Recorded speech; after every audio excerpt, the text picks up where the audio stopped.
മുഴുവൻ വാർഡുകളിലും സ്ഥാനാർത്ഥി എന്ന ലക്ഷ്യം കൈവരിക്കാനാകാതെ ബി.ജെ.പി. 8,000-ഓളം വാർഡുകളിൽ സ്ഥാനാർത്ഥികളില്ല.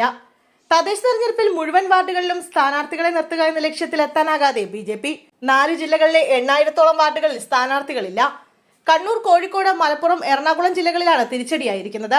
അതേസമയം 90% വാർഡുകളിലും സ്ഥാനാർത്ഥികളെ നിർത്താൻ സാധിച്ചുവെന്നാണ് ബി.ജെ.പിയുടെ അവകാശവാദം. 2020 തദ്ദേശ തെരഞ്ഞെടുപ്പിനെ അപേക്ഷിച്ച് ഇത്തവണ മുഴുവൻ വാർഡുകളിലും സ്ഥാനാർത്ഥികളെ നിർത്തുക എന്നതായിരുന്നു ബി.ജെ.പിയുടെ ലക്ഷ്യം. എന്നാൽ അത് കൈവരിക്കാൻ ബി.ജെ.പിക്ക് സാധിച്ചിട്ടില്ല. ഇത്തവണ 8,000-ഓളം വാർഡുകളിൽ സ്ഥാനാർത്ഥികളില്ല. മലപ്പുറം, കണ്ണൂർ ജില്ലകളിലാണ് ഏറ്റവും കുറവ് സ്ഥാനാർത്ഥികളെ നിർത്തിയിരിക്കുന്നത്. ഇതിനു പുറമെ കോഴിക്കോട്, എറണാകുളം ജില്ലകളിലും ബി.ജെ.പി. സ്ഥാനാർത്ഥികളുടെ എണ്ണത്തിൽ കുറവുണ്ട്. ഇന്നലെ തദ്ദേശ തെരഞ്ഞെടുപ്പ് സാഹചര്യങ്ങൾ അടക്കം വിലയിരുത്താൻ ബി.ജെ.പി. സംസ്ഥാന നേതൃയോഗം ഓൺലൈനായി ചേർന്നിരുന്നു. ഇതിലാണ് 90% വാർഡുകളിലും സ്ഥാനാർത്ഥികളെ നിർത്താൻ സാധിച്ചുവെന്ന് നേതാക്കൾ വിലയിരുത്തിയത്.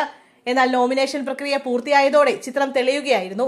കോഴിക്കോട്, കൊല്ലം, ആലപ്പുഴ അടക്കം വിവിധ ജില്ലകളിൽ ബി.ജെ.പി. നേതാക്കളുടെ നാമനിർദ്ദേശ പത്രിക തള്ളിയിരുന്നു. ചിലയിടത്ത് പിന്താങ്ങാൻ ആളില്ലാത്തതിനാൽ ബി.ജെ.പിക്ക് നാമനിർദ്ദേശ പത്രിക നൽകാൻ സാധിച്ചിരുന്നില്ല. അതേസമയം ബി.ജെ.പി. ഏറ്റവും കൂടുതൽ വാർഡുകളിൽ മത്സരിക്കുന്ന തെരഞ്ഞെടുപ്പാണിതെന്ന് ബി.ജെ.പി. സംസ്ഥാന ജനറൽ സെക്രട്ടറി എം.ടി. രമേശ് വ്യക്തമാക്കി. ബി.ജെ.പി. നേരിട്ടും ഘടകകക്ഷികളും സ്വതന്ത്രനുമടക്കം 98% വാർഡുകളിൽ മത്സരരംഗത്തുണ്ടെന്ന് രമേശ് അവകാശവാദം ഉന്നയിച്ചു. മലപ്പുറം, കണ്ണൂർ, കാസർഗോഡ്, പാലക്കാട് അടക്കം ചിലയിടങ്ങളിൽ സ്ഥാനാർത്ഥികളെ നിർത്താൻ സാധിച്ചിട്ടില്ല. ബി.ജെ.പിക്ക് പരമ്പരാഗതമായി സ്ഥാനാർത്ഥികളെ നിർത്താൻ സാധിക്കാത്ത സ്ഥലങ്ങളുണ്ട്. ചില മുസ്ലിം, ഭൂരിപക്ഷ കമ്മ്യൂണിസ്റ്റ് സ്വാധീനമുള്ള വാർഡുകളിലും സ്ഥാനാർത്ഥികളെ നിർത്താൻ സാധിച്ചിട്ടില്ല. പിന്താങ്ങാൻ ആളുകളുള്ള സ്ഥലങ്ങളിൽ മാത്രമേ സ്ഥാനാർത്ഥികളെ നിർത്താൻ സാധിക്കൂ. തദ്ദേശ തെരഞ്ഞെടുപ്പുകളിൽ ഏറ്റവും കൂടുതൽ സ്ഥാനാർത്ഥികളെ നിർത്താൻ സാധിച്ചത് ഈ തെരഞ്ഞെടുപ്പിലാണെന്നും എം.ടി. രമേശ് വ്യക്തമാക്കി. വാർഡ് വിഭജനത്തിൽ ബി.ജെ.പി. സ്വാധീന മേഖലകൾ വെട്ടിമാറ്റിയുള്ള പുനഃക്രമീകരണം നടന്നുവെന്നും എം.ടി. രമേശ് ആരോപിച്ചു. 2020 പ്രാദേശിക തെരഞ്ഞെടുപ്പിൽ ബി.ജെ.പി. ജയിക്കുകയോ 2ാം സ്ഥാനത്തെത്തുകയോ ചെയ്ത വാർഡുകൾ പുനഃക്രമീകരിച്ചു. ബി.ജെ.പിയുടെ സിറ്റിംഗ് വാർഡുകൾ വെട്ടിമാറ്റി.